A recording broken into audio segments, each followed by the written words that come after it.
যেতিয়া এই অভিশাপটো দিলে তেতিয়া পাৰ্বতীক শংকৰে বুজাইছে, শিৱই বুজাইছে কি বুলি?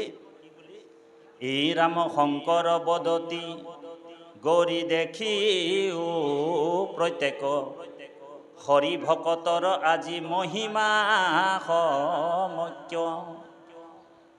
এই ৰাম যতেক বুলিলা মানে সকলে যুগুতি, মিছাত হাপিলা দুখ কৰিলা সতী।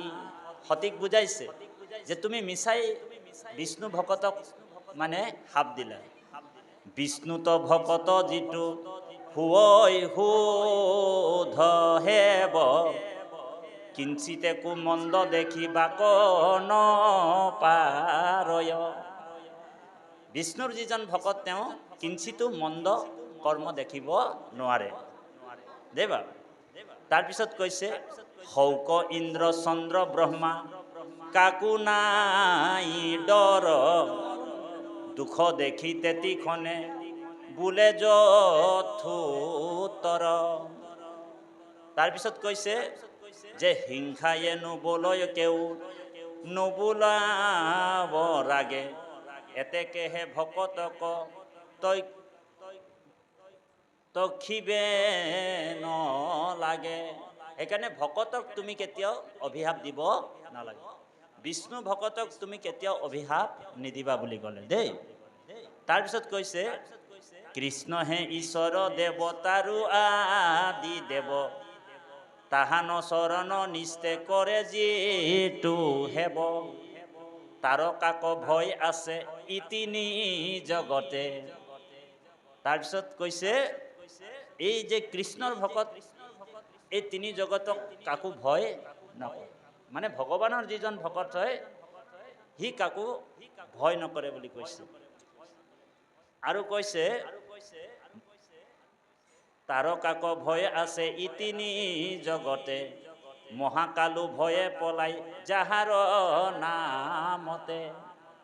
মহাকাল, এই যে মহাকাল শিৱৰ নাম নহয় জানো? বোলে মহাকালো বোলে কৃষ্ণৰ নাম ললে মহাকালো পলাই বুলি কৈছে। এতিয়া মহাকাল বোলে কালৰো কাল বোলে কোন? ভগৱান কৃষ্ণ। সেইকাৰণে আপুনি মই সদায় গাই আছো বোলে কৃষ্ণ এক দেৱ দুখ হাৰি, হয়নে বাৰু? কালমায় আদিৰো অধিকাৰী, কৃষ্ণ বিনে শ্ৰেষ্ঠ দেৱ নাহি নাহি আৰ, সৃষ্টি স্থিতি অন্তকাৰী দেৱ, তান্ত বিনে আনো নাহি কেব, এ জানিবা বিষ্ণুহে সমস্ত জগতে হার।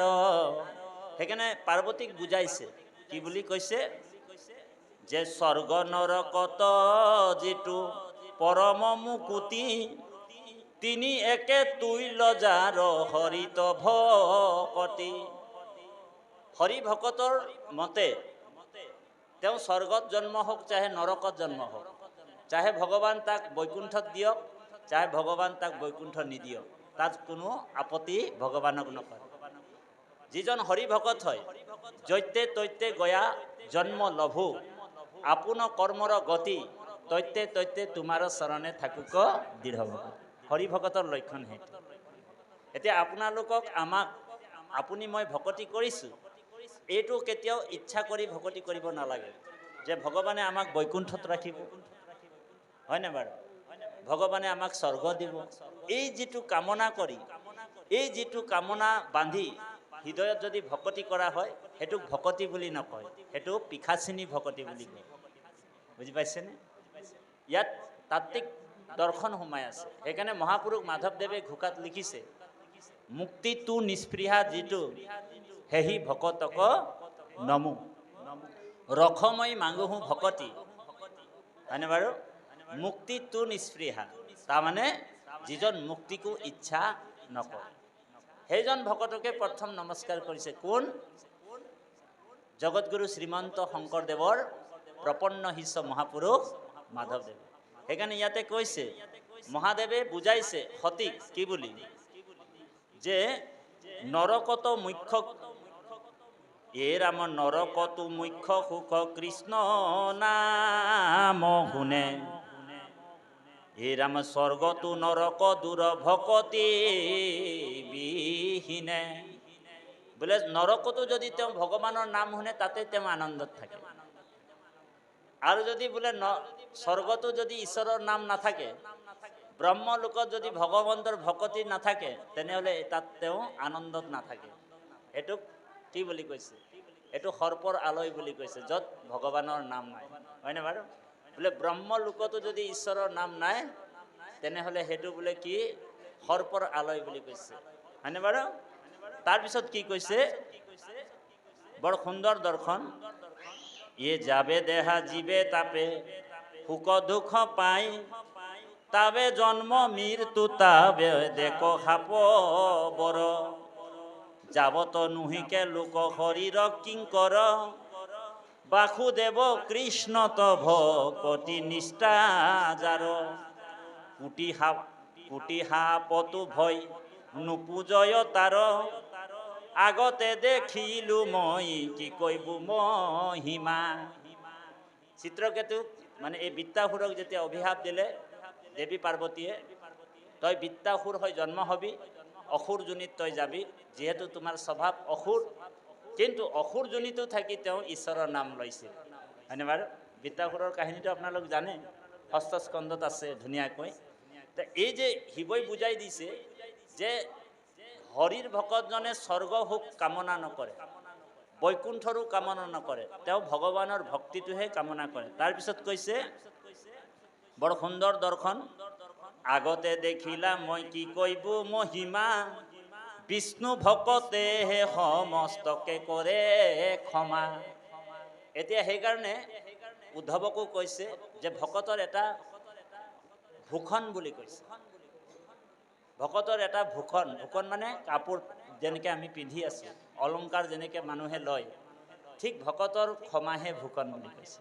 এতিয়া আমাৰ মানুহে চাব, কিবা এটা অপৰাধ কৰিলে ক্ষমা নকৰে, কিন্তু ভগৱন্তৰ মহাপাপীকো পতিতজনকো ক্ষমা কৰে।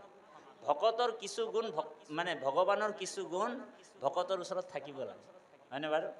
কিন্তু আজি আপোনাৰ এই নামঘৰত কোনোবা এজন ব্যক্তিয়ে যদি কিবা এটা অপৰাধ লগালে, বোলে আপুনি যদি প্ৰকৃতাৰ্থত ভকত হয়, তেওঁৰ দুখটো আপুনি ক্ষমা কৰিব পৰা আপোনাৰ গুণ থাকিব লাগিব, হয়নে বাৰু? এই নাই বোলে ইয়াক সমাজৰ পৰা বাহিৰ কৰি দিওঁ, ইয়াক একাষৰীয়া কৰি দিওঁ, অকলশৰীয়া কৰি দিওঁ, এনেকুৱা যদি আপুনি মই যদি ধৰি লওঁ, তেনেহ'লে সেইজন ভগৱন্তই সেইজনক বেয়াহে পায়। কাৰণ ভকতে সদায় ক্ষমা গুণৰ মানে ক্ষমা গুণৰ থাকিব লাগিব, ক্ষমা গুণটো ভকতৰ থাকিব লাগিব। সেইকাৰণে ইয়াত কৈছে যে বিষ্ণু ভকত যিজন, তেওঁৰ ক্ষমা গুণটো থাকে বুলি পাৰ্বতীক কৈছে। তাৰপিছত কি কৈছে? যে যেবে আজি তোমাক সাপয় চিত্ৰকেতু, তেবে তজু সাপ এৰাই বাক কোন হেতু, হেন জানি আন ক্ষণে হেন নকৰিবা, বিষ্ণু ভকত কদাচিতো নহাপিবা। বিষ্ণু ভকতক তুমি কেতিয়াও আৰু এনেকুৱা ধৰণৰ সাপ নিদিবা বুলি কৈছে পাৰ্বতীক, দেই বুজাই দিছে। তাৰপিছত কি ক'লে? মই ব্ৰহ্মাদেৱ মহা নাৰদক আদি, সুৰগণ যত মুনি গণ ব্ৰহ্মবাদী, এতেকেহে হেবে যিটো কৃষ্ণৰ চৰণ, তান ভকত কহ পিবেক কোন জন। যে ব্ৰহ্মা আদি কৰি যিমান তীৰ্থদশৰ দেৱতা, 33 কোটি দেৱতা যাৰ চৰণ সেৱা কৰে, আৰু লগত ময়ো যাৰ নিৰন্তৰে সেৱা কৰোঁ। শিৱই কৈছে দেই, এইটো জেনেৰেল মানুহে নাই কোৱা, সাধাৰণ মানুহে নাই কোৱা, শিৱই কৈছে, মহাদেৱে, যে ময়ো নিৰন্তৰে যাৰ সেৱা কৰোঁ, আৰু সেইজনৰ ভকতক যদি কোনোবা যদি অপমান কৰে আৰু যদি অভিশাপ কৰে, তেনেহ'লে ভগৱানে তাক ক্ষমা কেতিয়াও নকৰে। তাৰপিছত কি কৈছে চাব দেই। সমস্তৰ প্ৰাণীৰ আত্মা যিটো সৰ্বেশ্বৰ, নাহি শত্ৰু মিত্ৰ যাৰ আপোন বা পৰ, তভু নিজ ভকতক কৰা আতি স্নেহ, নেদখন্ত ভিন্ন যেন আপোনাৰ দেহ। এই ৰাম তানে প্ৰিয় চিত্ৰকেতু বিদ্যাধৰ পতি, সৰ্বক্ষণে কৰে এক শৰণ ভকতি। যিজন এক শৰণ ভকতি কৰে, বিদ্যাধৰ চিত্ৰকেতু, তেওঁক তুমি সাপ দি দিলা নে বাৰু? এইটোতো তুমি বৰ বেয়া কাম কৰিলা। পাৰ্বতীক বুজাইছে, সতীক বুজাইছে। তাৰপিছত কৈছে মই হৰি দাস যে তুমিও হৰি দাসী। এতিয়া শিৱৰ আৰাধ্য দেৱতা কোন? ইয়াতে প্ৰমাণ হৈ গ'ল। বোলে ভাগৱতেহে প্ৰমাণ কৰিছে যে শিৱৰ আৰাধ্য দেৱতা কোন। এতিয়া বহুতেই শিৱক পূজা কৰে, হয় নে বাৰু? শিৱই ভগৱান বুলি পূজা কৰে, কিন্তু শিৱও কাক পূজা কৰে? এতিয়া শিৱই কাৰ ধ্যান কৰে? ভাগৱতত বহুত মানুহে ভাবে যে শিৱই বোলে এক নম্বৰ দেৱতা মহাকাল, কিন্তু মহাকালকো যোনে নিয়ন্ত্ৰণ কৰে, মহাকালও যাৰ অধীনত কাম কৰে, সেইজন কোন? বোলে সেইজন সুপ্ৰিম। সেইজন সুপ্ৰিম কোন? সেইজন হৈছে ভগৱান কৃষ্ণ, হয়নে বাৰু? এই কথাটোকে ইয়াত কৈছে মই হৰি দাস, তেওঁ নিজেই কৈছে শিৱই। এইটো সংস্কৃত ভাগৱততো আছে দেই বাৰু, ষষ্ঠ স্কন্ধ ভাগৱত সংস্কৃত শ্লোক দেই। শিৱই কৈছে মই হৰি দাস যে তুমিও হৰি দাসী।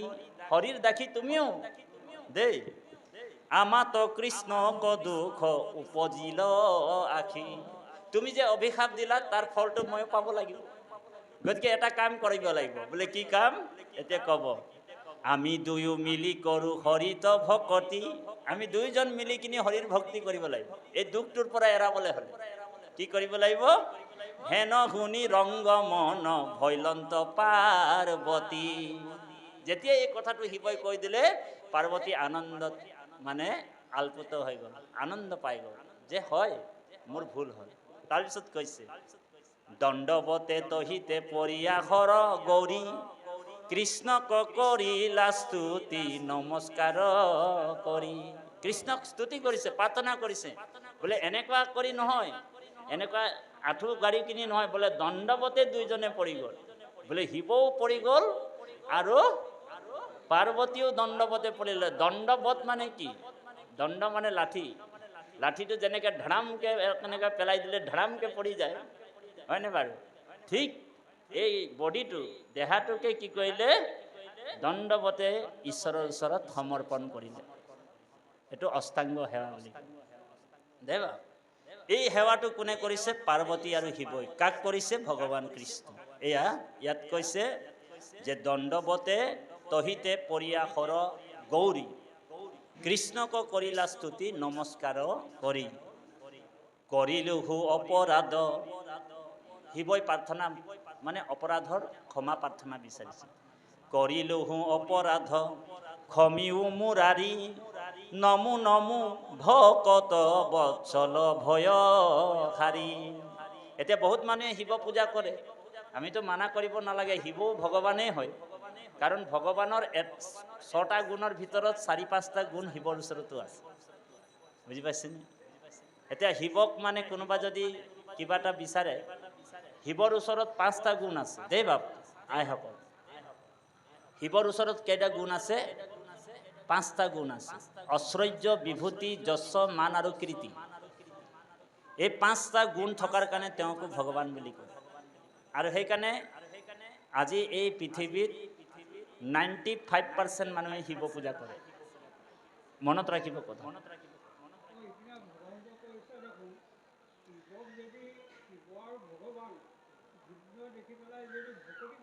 মানুহে শিৱ পূজা কৰে, বুজি পাইছেনে? 5% মানুহে ভগৱান কৃষ্ণৰ ভকতি কৰে।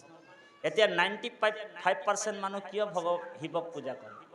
এই যে আমি ক'লো 5টা গুণ, ঐশ্বৰ্য, বিভূতি, যশ আৰু মান আৰু কীৰ্তি। এই 5টা বস্তু শিৱই দিব পাৰে। আপুনি যদি ল'ৰা এটা নাই, ছোৱালী এজনী নাই আপোনাৰ ওচৰত, তেতিয়া শিৱ যদি পূজা কৰে, শিৱই আহি কিনি ঢেৰেংকৈ আপোনাক ল'ৰা এটা, ছোৱালী এজনী দি দিব। শিৱৰ ওচৰত এইটো কেপাচিটি আছে দেই বাৰু। নহয়, মই আপোনাক কৈ আছোঁ, কথাবিলাক শুনি ল'ব। তাৰপিছত যদি কোনোবা যদি নামঘৰ এটা, এই আছাম টাইপ ঘৰ এটা আছে, তেওঁ যদি RCC ঘৰ বিচাৰে, তেওঁ যদি শিৱ পূজা কৰে, তেতিয়া শিৱই মানে তেওঁক আছাম টাইপ ঘৰটোৰ পৰা RCC ঘৰ বনাই দিব। হৰি দিব, ঢেৰেংকৈ দি দিব দেই। তো এনেকুৱা ঐশ্বৰ্য বিভূতি যশ মান আৰু কীৰ্তি এই 5টা বস্তু শিৱই দিব পাৰে। পুৰাণত এটা কথা কাহিনী আছে, ঘণ্টাকৰ্ণ নামৰ এজন অসুৰ আছিল, দৈত্য দেই। তেওঁ শিৱৰ একনিষ্ঠ সেৱক আছিল, ভকত আছিল। আৰু শিৱৰ বাহিৰে, মহাদেৱৰ বাহিৰে তেওঁ কাৰো নাম কাণত মানে যাতে নপৰে, তেওঁ ঘণ্টা দুটা বান্ধি থৈছিল। ইয়াত এটা কাণত দুটা ঘণ্টা ওলমাই ৰাখিছিল। কোনোবা যদি বেলেগ দেৱতাৰ নাম যদি কৈ দিয়া হয়, তেওঁ মানে ঘণ্টাটো টিৰিং টিৰিং টিৰিং টিৰিং টিৰিং টিৰিং টিৰিং বজাই দিয়ে। তাৰমানে শিৱৰ বাহিৰে বেলেগ দেৱতাৰ নাম শুনিব নোৱাৰে, ইমানেই একনিষ্ঠ শিৱ ভকত আছিল দেই। তাৰপিছত শিৱই তাৰ ভক্তিত তুষ্ট হ'ল আৰু শিৱই ক'লে, আৰু শিৱই মানে চব বস্তুৱে তেওঁক দিয়ে, যি বিচাৰে ঘণ্টা কৰ্ণই চব পায় এই অসুৰজন দেই। তাৰপিছত এদিন সুধিলে যে এটা কথা নহয়, ভগৱান আহিল শিৱ, কাৰণ শিৱৰ আন এটা নাম আচিতোষ দেই, মানে অলপতে সন্তুষ্ট হোৱা দেৱতা হৈছে শিৱ, হয়নে বাৰু? তাৰপিছতে মানে আপোনাৰ এই ঘণ্টাকৰ্ণই মানে শিৱক কৈছে যে প্ৰভু, মই তোমাৰ ভকতি কৰিলে তুমি মোক চব বস্তুৱে দিলা, মোৰ ধন টকা পইচা ঐশ্বৰ্য বিভূতি চব আছে, কিন্তু এতিয়া মই মুক্তি বিচাৰিছোঁ প্ৰভু, তুমি মুক্তিটো মোক দিব লাগে। তেতিয়া শিৱই কৈছে বোলে মুক্তিটো মই দিব নোৱাৰোঁ বোলে, মোৰ কেপাচিটি নাই নহয় বোলে। তেতিয়া ক'লে বোলে প্ৰভু তুমি মুক্তি দিব নোৱাৰা, বোলে মুক্তিটো মাধৱে দিব পাৰে, ভগৱানে দিব পাৰে, কৃষ্ণই দিব পাৰে। তেতিয়া ঘণ্টাকৰ্ণ ক'লে বোলে ইমান দিন বোলে তোৰ ভক্তিকে মিছাই কৰি আছিলোঁ, অ হৰি অ ৰাম, বোলে তুমি যদি মুক্তিয়ে দিব নোৱাৰা তেনেহ'লে মই তোমাৰ ভকতি কিয় কৰিম বুলি ঘণ্টাকৰ্ণ বাদ দিলে শিৱ পূজা। এইটো পুৰাণৰ কাহিনী, বুজি পাইছেনে কথা? এতিয়া কথা হ'ল কি, কৃষ্ণক ভক্তি কৰাজন ধন টকা পইচা সোনকালে নাপায়। তাৰ বাপে কোৱা মই প্ৰশ্নৰ উত্তৰটো মই কৈ দিম। দশম স্কন্ধ ভাগৱতত আছে, কৃষ্ণই কৈছে যি কৰে মোক আখ তাকো কৰোঁ মই সৰ্বনাশ। মোৰ ভক্তি কৰাজন সৰ্বনাশে হয় বোলে, সেইকাৰণে ভগৱানৰ ভকতি নকৰে, বুজি পাইছেনে? এতিয়া তাৰ প্ৰমাণটো কেনেকুৱা, ভগৱানে কৈছে মোৰ ভক্তি কৰাসকল সদায় মানে দৰিদ্ৰ হৈ থাকিব লাগিব দেৱা। তাৰ প্ৰমাণ আছে, দশম স্কন্ধ যেতিয়া ৰাজসুই যজ্ঞ কৰিছিল, যুধিষ্ঠিক কৈছিল ভগৱানে যে হে যুধিষ্ঠিৰ, তুমি মোৰ ভক্তি কৰিছা, কিন্তু যিজন মোৰ একান্ত ভকত হয় তাৰ মই 3টা পৰীক্ষা লৈ ল'ম বুলি কৈছে। কি পৰীক্ষা? প্ৰথম পৰীক্ষাটো হৈছে য়ৈষম অনুগন্ধ্ৰামি হৰিষৌ তদ্ধনম সদেহি।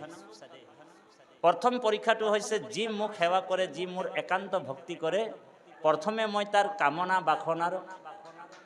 বাসনা আটাইকেইটা মই হৰণ কৰোঁ দেই। এইটো 1 নম্বৰ পৰীক্ষা। য়ৈষম অনুগন্ধ্ৰামি হৰিষৌ তদ্ধনম সদেহি, কামনা বাসনাৰ যিটো ধন সেইটো মই হৰণ কৰিম, এইটো 1 নম্বৰ পৰীক্ষা। আৰু দ্বিতীয় পৰীক্ষাটো তাতকৈ ডেঞ্জাৰ বুলি কৈছে, কৰৌমি বন্ধু বিচ্ছেদম, তাৰ মিত্ৰ কুটুম পৰিয়ালৰ পৰা তাক মই অকলশৰীয়া কৰি দিম। এতিয়া আপোনালোক শ্ৰীমন্ত শংকৰদেৱ সংঘত সোমালে, কৃষ্ণৰ ভক্তি কৰিছে, আপোনালোকক চাব চব পৰিয়ালবিলাক এৰি দিব। এৰিছে নাই বাৰু আপুনি?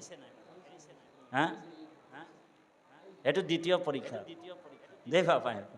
এইটো ভাগৱতৰ দশম স্কন্ধত আছে, এইটো পদটোও মই গাই দিম, এইটো মই সংস্কৃত শ্লোকটো গাইছোঁ। প্ৰথম পৰীক্ষাটো হৈছে য়ৈষম অনুগন্ধ্ৰামি হৰিষৌ তদ্ধনম সদেহি, 1 নম্বৰ পৰীক্ষা। 2 নম্বৰ পৰীক্ষাটো হৈছে কৰৌমি বন্ধু বিচ্ছেদম, তাৰ মিত্ৰ কুটুম পৰিয়ালৰ পৰা মই তাক অকলশৰীয়া কৰিম। আৰু 3 নম্বৰ পৰীক্ষাত তাতোতকৈ ডেঞ্জাৰ হ'ব বুলি কৈছে। কি কৰিব? সৰ্বম ক্লেশাদি জীৱনম, তাৰ জীৱনত মই দুখৰ ওপৰত দুখ দিম বুলি কৈছে। কেতিয়াবা মই তাৰ হাতটো ভাঙি দিম, অ হৰি অ ৰাম, কেতিয়াবা তাৰ ভৰি ভাঙিম, কেতিয়াবা তাৰ আইগৰাকীক উঠাই লৈ যাম, কেতিয়াবা 2টা ল'ৰা থাকিলে এটা ল'ৰাক এক্সিডেণ্টত মাৰি দিম, অ হৰি। এনেকুৱা পৰীক্ষা আপোনালোকৰ আহিব। ভক্তি যেতিয়া দৃঢ়কৈ কৰিব ঈশ্বৰক, তেতিয়াই পৰীক্ষা আৰম্ভ হৈ যাব। সেইকাৰণে নতুন মানুহবিলাক যে আহে, শংকৰ সংঘৰ মানে অন্তৰ্ভুক্ত হ'বলৈ বা এক শৰণ নাম ধৰ্মত কোনোবা যদি জইন কৰিবলৈ আহে, অকল আমাৰ সংঘৰেই কথা কোৱা নাই, যি এক শৰণ হ'বলৈ আহে দেই, তেওঁলোকে নতুন সংগী সমাজত আহিছে, এক শৰণ ধৰ্মটো ল'ব, কৃষ্ণৰ ভকতি কৰিব, আৰু এনেকুৱা যদি পৰীক্ষা 3টা লৈ লাহেকৈ ওলাই গুচি যায়, কি বুলি কয় জানে নাই, বোলে তোদের বোলে সমাজেও থাকবার নাইখে আর কৃষ্ণর ভক্তিও করবার নাইখে। হ্যাঁ, হয়, তাৰপিছতে হয়, তাৰপিছত কৈছে হয়,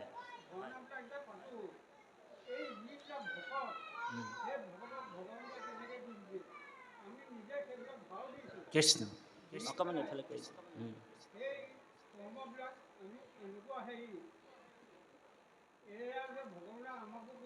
কৰিছে, হয় হয় হয়। তাৰপিছতে এতিয়া যে এই যে পৰীক্ষাটো হ'ল, তো ভগৱানে কৈছে তেওঁ যদি সুদৃঢ় বিশ্বাসে মোক ধৰি ৰাখিছে, যে বা সুদৃঢ় বিশ্বাসে যে মোৰ বাহিৰে আৰু তেওঁ কোনো দেৱ দেৱীক পূজা আৰাধনা কৰা নাই, মই একমাত্ৰ দেৱতা বুলি তেওঁ মোকেই অন্যান্য ভক্তি কৰিছে, তেতিয়া ভগৱানে কৈছে সেই ভকতজনক ব্ৰহ্মাই আহি কিনি তাৰ চৰণ সেৱা কৰিব লাগিব বুলি কৈছে। হৰি, সেইকাৰণে হৰি ভকতজনে সৰ্বম ত্যক্তম হৰিম ভজম বুলি কৈছে। যদি গোটেই সংসাৰখনো শেষ হৈ যায় তথাপি হৰিৰ চৰণ এৰিব নালাগে বাপা দেই বাপা। এই তত্ত্বটোকেই মহাপুৰুষ গুৰুজনে আমাৰ দশম স্কন্ধত ভাঙনি কৰিছে। এই ৰাম শ্ৰীকৃষ্ণ বদতি যুধিষ্ঠিৰ মহামতি, শুনা যিটো জনে কৰে আমাৰ ভকতি। অকণমান ইকটো কমাই দিয়া। কি বুলি ক'লে যুধিষ্ঠিক? বোলে শ্ৰীকৃষ্ণ বদতি যুধিষ্ঠিৰ মহামতি, শুনা যিটো জনে কৰে আমাৰ ভকতি, ধন থাকে মানে তাৰ হৰৈ সৰ্বক্ষণ, নিৰ্ধন দেখিলে তাক তেজৈ বন্ধুজন, ধন নাখে একতাৰ ভৈলা মহা দুখ, বান্ধৱতে জিলে আৰু ভৈলা মহা অসুখ, বন্ধু স্নেহে ধন পুন আৰ্জিবাক যাই, তাক মই নাশ কৰোঁ পৰম কৃপায়। বুজি পাইছেনে কথাটো? সেইকাৰণে কৈছে যে আপোনালোকৰ আমাৰ কামনা বাসনাৰ ধনবিলাক ভগৱানে লৈ গুচি যাব। সেইকাৰণে ভকতক বেছি ধনী নবনায় ভগৱানে, কাৰণ ধনী হৈ গ'লে ভকতজনে মোক পাহৰি যাব। সেইকাৰণে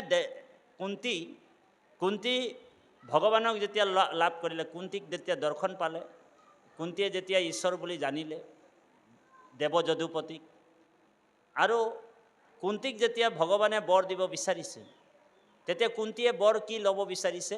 যে প্ৰভু বিপদস্তু সন্তু তত্ৰ তত্ৰ জগতগুৰু, প্ৰভু তোমাৰ ওচৰত যদি পৃথিৱীৰ আটাইতকৈ ডাঙৰ বিপদটো যদি আছে, এই কুন্তীৰ কোলাত তুমি বৰ হিচাপে দি দিয়া।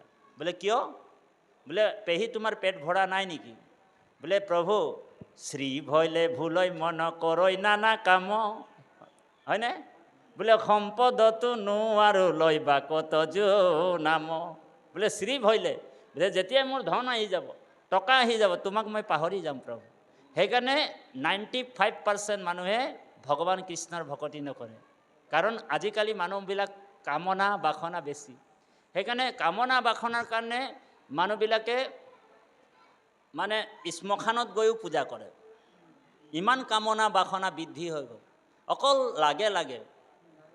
লাগে বোলে ধনং দেহিং পুত্ৰং দেহিং মনোৰামা ভাজ্যম দেহিং, অকল দেহিং। তেতিয়া ভগৱানে ভাবে কি ৰকম মানুহ ৰে, বোলে এই মানুহটো অকল দেহিংকেই থাকে।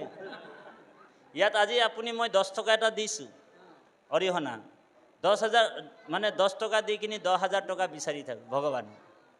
তো ভগৱানে ভাবিছে যে মানুহটো মোক 10 টকাই দিছে আৰু 10,000 টকা মোক বিচাৰি আছে, হয়নে বাৰু?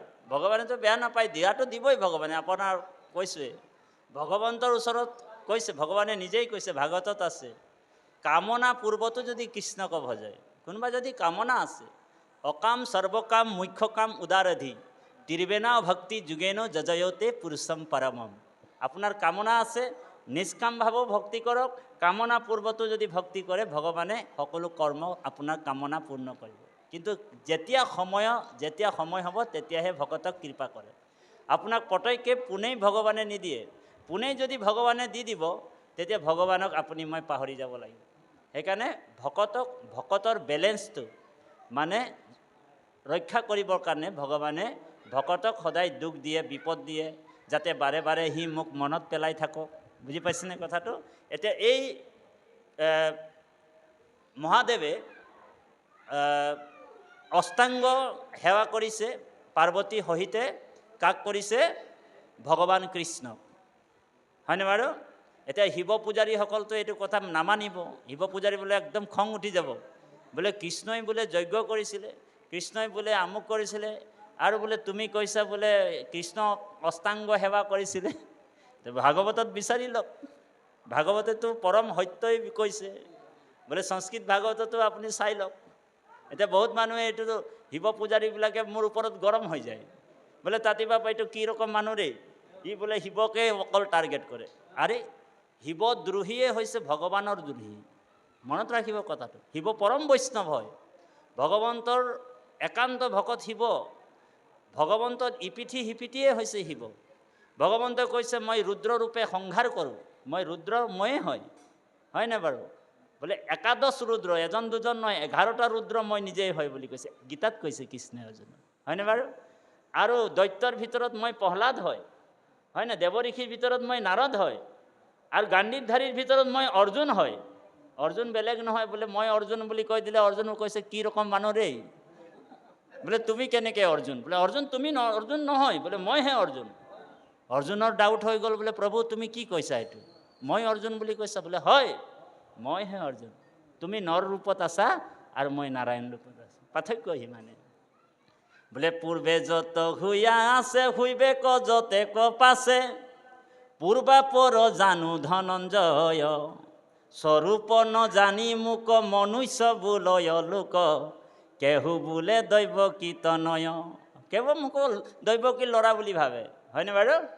অভক্ত অনাদি আমি এতেকে জানিবা তুমি, অভক্ত ঈশ্বৰ নিৰাকাৰ, মায়াক আশ্ৰয় কৰি মৎস্য কুৰ্ম ৰূপ ধৰি, যুগে যুগে হওঁ অৱতাৰ। সেইকাৰণে সেই যে যুগে যুগে ভগৱন্ত অৱতাৰ হয়। প্ৰথমে প্ৰণাম ব্ৰহ্ম ৰূপী সনাতন মহাপুৰুষ জগতগুৰু শ্ৰীমন্ত শংকৰদেৱে সেইজন ভগৱানক চিনাকি কৰি দিলে। কাক চিনাকি কৰি দিলে? গোটেই জগতক চিনাকি কৰি দিলে। সেইকাৰণে আমাৰ পৰম বান্ধৱ সেইজনে। কোন? পৰম গুৰু বাপাইসকল। কোন? বোলে হৰি ভক্তি দানত দিয়া জগতক, তাৰিলা জগত সিন্ধু, হেনয় কৃপালু শংকৰ বিনাই নাই নাই আন বন্ধু। সেইকাৰণে আপুনি মই সেই গুৰুজনাক বাহিৰে ভিতৰে এভাগী সম্বৰ্ধনা জনাম। বাহিৰে ভিতৰে যে উচ্চ কণ্ঠেৰে ক'ব গুৰুৰ নাম, উচ্চ কণ্ঠেৰে জয় জগতগুৰু শ্ৰীমন্ত শংকৰদেৱ। কি ৰকম মানুহৰে আৱাজেই নাই ওলাইছে। গুৰুৰ নাম লওক, উচ্চ কণ্ঠেৰে ঊৰ্ধ্ববাহু কৰি ক'ব লাগিব।